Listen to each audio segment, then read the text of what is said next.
কিছুক্ষণ আমি তার কাছ থেকে কিছু পদক্ষেপের জন্য অপেক্ষা করতে থাকলাম, কিন্তু মনে হলো সে গভীর ঘুমে আছে। তারপর আরও সাহস পেলাম। নিজের উপর একটি চাদর নিয়েছিল। চাদরের নিচে সে গভীর ঘুমে মগ্ন ছিল। আমি 5 মিনিটের জন্য এভাবে চাদরের উপর আমার হাত ঘোরাতে থাকলাম, কিন্তু সে কোনো রেসপন্স করবে না। ঘরটা খুব অন্ধকার, বাইরে থেকে প্রবল বৃষ্টির শব্দ ভেসে আসছে। এবার আমি আরও সাহস পেলাম আর একটু এগিয়ে গেলাম। এখন ওর আর আমার দূরত্ব অনেক কমে গেছে, কিন্তু আমি যখন ওর চাদরের মধ্যে হাত রাখলাম তখন সে আমার হাতটা ধরে ফেলে, এবং তারপর এমন একটি জায়গায় রাখো যে আমি নিজেকে আর আটকাতে পারলাম না।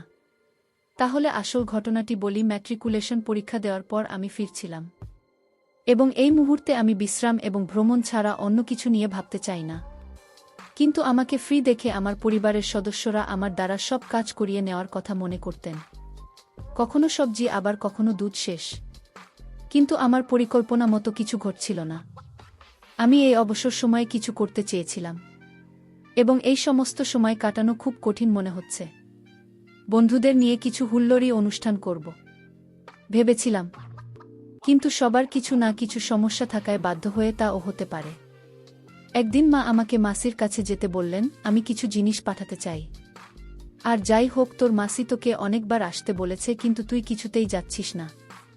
আমার মাসি লগ্নতে থাকত এবং আমি সেখানে যেতে পছন্দ করতাম না, তাই গত 20 বছর তার কাছে যাইনি। হয়তো না বলতাম, কিন্তু তারপর ভাবলাম বাড়িতে না থেকে মাসির বাড়ি যাওয়াই ভালো। সেখানে কিছু হুল্লোড় হবে এবং আমার সময় কেটে যাবে। না হলে আমার সব ছুটি বাড়িতে শুয়েই নষ্ট হয়ে যাবে। দিন পর দিন রওনা দিলাম লখনৌতে মাসির বাড়ি। আমার মাসি আমাকে দেখে খুব খুশি হলেন। মাছের বড় মেয়ের বয়স বছর এবং ছেলের বয়স 10 বছর।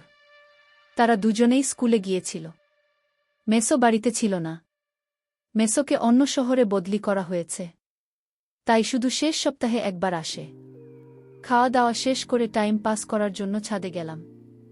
ছাদে একটা বিশাল খোলা জায়গা ছিল, আর একদিকে 2টা রুম ছিল যার মধ্যে একটা দোকান বানানো হয়েছে, আর অন্যটা দেখে মনে হচ্ছে ঘরের অবস্থা যা এটি কখনো কখনো ঘুমানোর জন্য ব্যবহৃত হয়। সেই ঘরের মাঝখানে একটা ছোট খাট বিছানা ছিল, এবং সেই খালের 2 পাশে বিছানা ছিল না। ঘরের একপাশে একটি ছোট চা গাছ ছিল, যার মধ্যে একটা স্টোর রুম বানানো হয়েছে, আর অন্যটা দেখে মনে হচ্ছে ঘরের অবস্থা যা এটি কখনো কখনো ঘুমানোর জন্য ব্যবহৃত হয়। সেই ঘরের মাঝখানে একটা ছোট খাট বিছানা ছিল এবং সেই খালের 2 পাশে বিছানা ছিল। ঘরের এক পাশে একটি ছোট শৌচাগার ছিল, যার অবস্থা বলে যে এটি খুব কমই ব্যবহার করা হয়। আমি ছাদের দেওয়ালে উকি দিয়ে মহল্লার আঁচ নিলাম, কিন্তু আকর্ষণীয় কিছুই দেখতে পেলাম না। আমি নিচে এসে মাসির সাথে কথা বলতে ব্যস্ত হয়ে গেলাম। কিছুক্ষণ পর বাইরের দরজা খুলে স্কুলের সাদা ইউনিফর্ম পরা একটা ফর্সা সুন্দরী মেয়ে ঘরে ঢুকলো। তারা সার ভঙ্গি দেখেই বুঝতে পারলাম সে আমার মাসির মেয়ে। অন্য কোথাও দেখলে হয়তো চিনতে পারতাম না, কারণ সে পুরোপুরি বদলে গেছে। সূর্যের আলোর কারণে তার সাদা রং চকচক করছিল। শেষে আমাকে নমস্কার জানান যে আমি ভালোভাবে উত্তর দিলেও সে বিশেষ কোনো রেসপন্স না করে রুমের দিকে চলে গেল। জামাকাপড় পাল্টে খাওয়া দাওয়া সেরে খাতা খুলে পড়াশোনায় ব্যস্ত হয়ে পড়ল। আমি তার সাথে পড়াশোনা নিয়ে কথা বলতে লাগলাম। সে শুধু উদাসীনভাবে আমার মন্তব্যের প্রতিক্রিয়া করছিল, তাছাড়া আর কোনো কথাই বলছিল না। আমি জিজ্ঞেস করলে সে জানায় সে 9ম শ্রেণীতে পড়ে এবং আজকাল তার স্কুলে পরীক্ষা চলছে। আমি মাছি আর তার ছেলের সাথে কথা বলতে লাগলাম, কিন্তু আমার মন বারবার তার দিকেই যাচ্ছে। সে যতই আমাকে উপেক্ষা করেছিল ততই আমি তার কাছে যাওয়ার অজুহাত খুঁজছিলাম। আমার মনে তার সম্পর্কে কোনো খারাপ চিন্তা ছিল না, কিন্তু তারপরও আমি তার প্রতি আকৃষ্ট ছিলাম এবং সে আমার সাথে কথা বলতে চাইছে। কিন্তু সে তার পড়াশোনায় মগ্ন ছিল এবং এই ধরনের ভান করছিল যেন আমি সেখানে উপস্থিতির ওই রাতে সবাই ছাদে ঘুমত। মাছি ও আমাকে একপাশে খাটের উপর বিছানা বিছিয়ে দিলেন। সে মাসির কাছে খাটের উপর ঘুমাচ্ছিল। সবাই ঘুমিয়েছিল, কিন্তু আমি তাকে নিয়ে ভাবছিলাম। বাড়ি থেকে এসেছিলাম মাসির বাড়ি মাত্র 2 দিন থাকার ইচ্ছায়, কিন্তু এখন আর যেতে ভাল লাগছে না। সবাই ঘুমোচ্ছিল, আর আমি শুয়েছিলাম। আমি দূর থেকেও ওর দিকে তাকিয়েছিলাম, যাকে রাতের আধারে আমি দেখতে পাচ্ছিলাম। তবু ওর দিকে তাকিয়ে একটা অদ্ভুত স্বস্তি পাচ্ছিলাম। রাতে কখন ঘুমিয়ে পড়েছিলাম জানি না। সকালে যখন আমার মাসি আমাকে জানাল, আমি প্রথমে তাকে খুঁজতে লাগলাম, কিন্তু ততক্ষণে এসে সম্ভবত স্কুলে চলে গেছে। সারাদিন তার ফেরার অপেক্ষায় রইলাম, কিন্তু সে ফিরে এসে একই উদাসীনতা দেখা আর নিজের গতকালের রুটিন চালিয়ে গেল। তারপর আমি আমার মাসির ছেলের, যার নাম সানু, তার সাথে বাজারে গেলাম এবং সেখান থেকে আমি তাকে কিছু জিনিস কিনে দিই এবং সেখান থেকেও তার জন্য একটি চকোলেট কিনেছিলাম। বাড়িতে আসার পর আমি তাকে চকলেট দিলাম, কিন্তু সেটা বলে প্রত্যাখ্যান করল যে আমি চকলেট পছন্দ করি না এবং আবার পড়ালেখায় ব্যস্ত হয়ে পড়ল। সে আমার সাথে অপরিচিতের মতো আচরণ করছিল। শানু আমাকে বাইরে ঘুরতে যেতে বলতো, কিন্তু আমি তার থেকে দূরে সরে যেতে চাই না, শুধু সবসময় তার দিকে তাকিয়ে থাকতেই মন চাইত। এই রাতে আমরা সবাই ছাদে ঘুমাচ্ছিলাম। হঠাৎ বৃষ্টি শুরু হলো। মাসি আমাকে বললেন রুমের ভিতরে গিয়ে ঘুমাতে। বিদ্যুৎ না থাকায় ঘরটা খুবই অন্ধকার। আমি আস্তে আস্তে শুয়ে পড়লাম, বিছানার একপাশে, দেওয়ালের কাছে। আমি শুয়ে পড়তে ঘুমিয়ে পড়লাম। কিছুক্ষণ পর বজ্রপাতের শব্দে আমার ঘুম ভেঙে গেল এবং বুঝতে পারলাম আমার সঙ্গে অন্য কেউ শুয়ে আছে। তখনও লাইট আসেনি এবং ঘরটা ভীষণ অন্ধকার। আমার মনে হল শানু নিশ্চয় সে আমার খাটে শুয়ে আছে। এমন সময় বিদ্যুৎ চমকালো যে ঘরে একটু আলো দিল, আর দেখলাম শানু নয়, তার বোন আমার খাটে শুয়ে আছে। আমার তো শ্বাস বন্ধ হয়ে গেল। আমি তাকে দেখে কিছুটা ভয় পেয়ে গেলাম। আমি ওর দিকে মুখ করে শুয়েছিলাম, যেন আমি কোনো নড়াচড়া করলে আমি মারা যাব। অনেকক্ষণ এই অবস্থায় পড়ে রইলাম। কিছুক্ষণ পর যখন আমি কিছুটা স্বাভাবিক হয়ে উঠলাম, কিন্তু আমি ভয় পাচ্ছিলাম যদি তার চোখ খুলে যায় তবে কিছু সমস্যা হতে পারে। আমি অনুমান করেছিলাম যে রুমে অন্ধকারের কারণে সেখানে শুয়েছিল। যদি সে জানত তবে সেখানে শুয়ে থাকত না। আমার কোনোরকম এই ধরনের কাজ করার আগে এটা বোঝা দরকার ছিল যে সে অজান্তেই এখানে শুয়েছে নাকি ইচ্ছাকৃতভাবে। তাই ঘুমের ঘোরে আধমোড়া ভাঙার অছিলায় আমি আমার হাতটি তার বাহুতে এমনভাবে রাখলাম যাতে তার চোখ খুলে যায়। সে অন্ধকারে গভীরভাবে আমার দিকে তাকাতে লাগল। কে তার সাথে ঘুমাচ্ছে অনুমান করার চেষ্টা করল। আমি এমনভাবে ঘটনাটি করছিলাম যে আমি গভীর ঘুমেছিলাম এবং আমার চারপাশের জগৎ সম্পর্কে আমার কোনো ধারণাই নেই। আমার হালকা নাক ডাকার আওয়াজে সে বুঝতে পারে শানুর বদলে সে আমার খাটে ঘুমাচ্ছে। তখন সে তাড়াতাড়ি চাদরটা তুলে বিছানায় অন্য পাশে গিয়ে শুয়ে পড়ল।